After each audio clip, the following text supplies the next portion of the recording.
Welcome to தேசிகா kitchen. இன்றைக்கி நம்ம ஃப்ளஃபியான puri plus சுவையான பூரி கிழங்கு எப்படி பண்ணுறதுன்னு பார்க்க போகிறோம். ஃபஸ்ட்டு பூரிக்கு மாவு ரெடி பண்ணிடலாம். 1/4 கிலோ கோதுமை மாவு, எண்ணெய் தேவையான அளவு, உப்பு தேவையான அளவு, தண்ணி சுடு தண்ணி பயன்படுத்திக்கோங்க.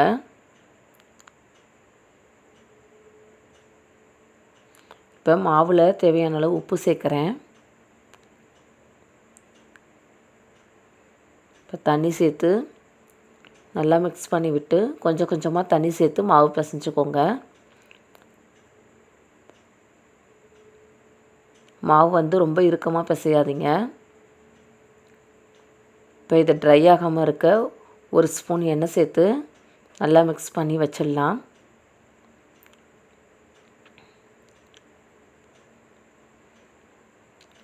இப்போ மாவு ரெடி ஆகிடுச்சு. இதை ஒரு 10 நிமிஷம் மூடி போட்டு அப்படியே ஊற வச்சிடலாம்.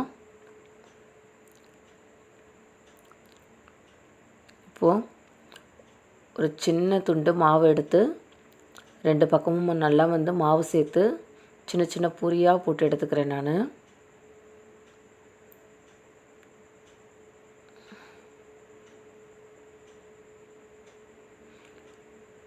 பாருங்கள், இப்போ பூரிக்கு போட்டாச்சு.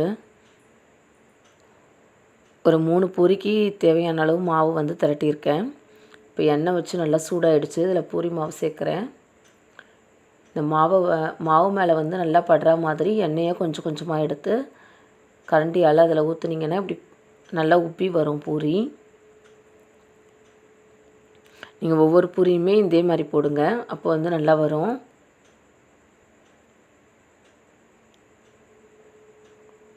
நல்லா ஃப்ளஃபியான பூரி ரெடி ஆகிடுச்சு.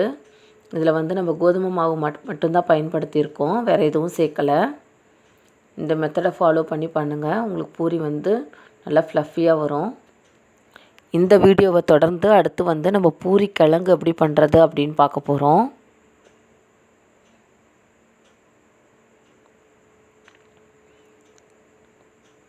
தேவையான பொருட்கள் என்னென்ன அப்படின்னு பார்த்துடலாம். கடுகு 1/2 ஸ்பூனு, சோம்பு 1/2 ஸ்பூனு, காஞ்ச மிளகாய் 2, எண்ணெய் தேவையான அளவு, 3 பெரிய வெங்காயம் நீல வாக்கில் கட் பண்ணியிருக்கேன், பச்சை மிளகாய் 3, ஒரு சின்ன தக்காளி, இஞ்சி சிறிதளவு, பூண்டு 4 பல் நசுக்கியது, மஞ்சத்தூள் சிறிதளவு, உருளைக்கிழங்கு ஒரு 150 கிராம் எடுத்திருக்கேன், தோல் சீவி கட் பண்ணி வச்சுருக்கேன், கடலைப்பருப்பு ஒரு பிடி எடுத்திருக்கேன். இப்போ குக்கர் வச்சாச்சு. இது நல்லா சூடானதும்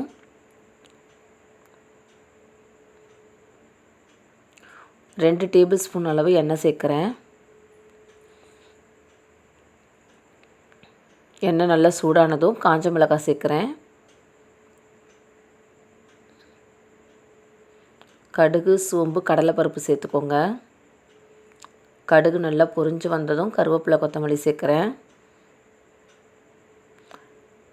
நறுக்கின பச்சை மிளகாய்,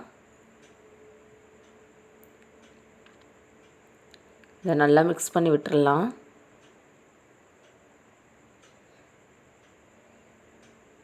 வெங்காயம் சேர்த்துக்கலாம். நல்லா வதக்கி விட்டுடுங்க. இது ஒரு 50% நல்லா வதங்கினாலே போதும்.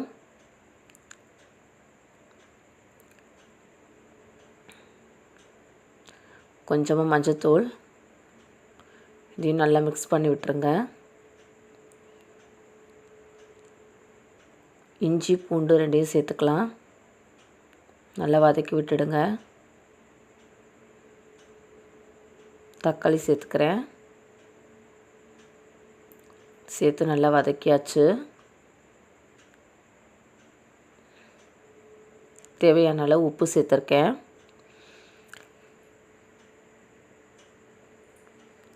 நறுக்கின உருளைக்கிழங்கு, இதையும் நல்லா மிக்ஸ் பண்ணி விட்டுடலாம்.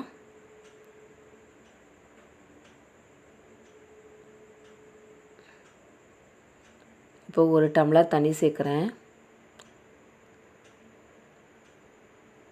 நல்லா எல்லாத்தையும் மிக்ஸ் பண்ணி விட்டுறலாம்.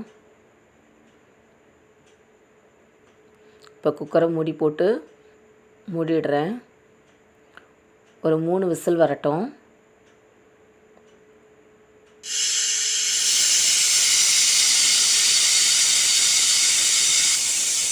மூணு விசிலுக்கு அப்புறம் இதை ஓப்பன் பண்ணி பார்க்குறோம்.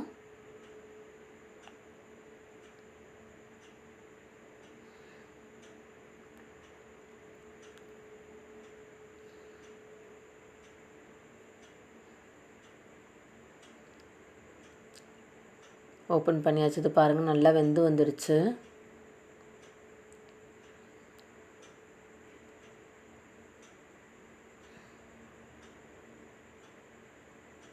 இப்போ மத்து வச்சு இந்த கிழங்கை நல்லா மசிச்சு விட்டுடுறேன்.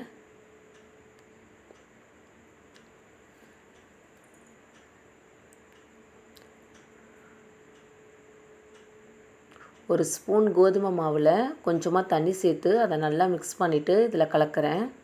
திக்னஸ்க்காக இது சேர்க்குறேன். டேஸ்ட்டும் நல்லாயிருக்கும், ட்ரை பண்ணி பாருங்கள்.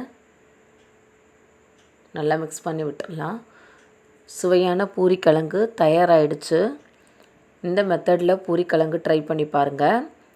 இந்த 2 ரெசிபியுமே உங்களுக்கு கண்டிப்பாக பிடிச்சிருக்கும், உங்களுக்கு யூஸ்ஃபுல்லாக இருக்கும் அப்படின்னு நினைக்கிறேன்.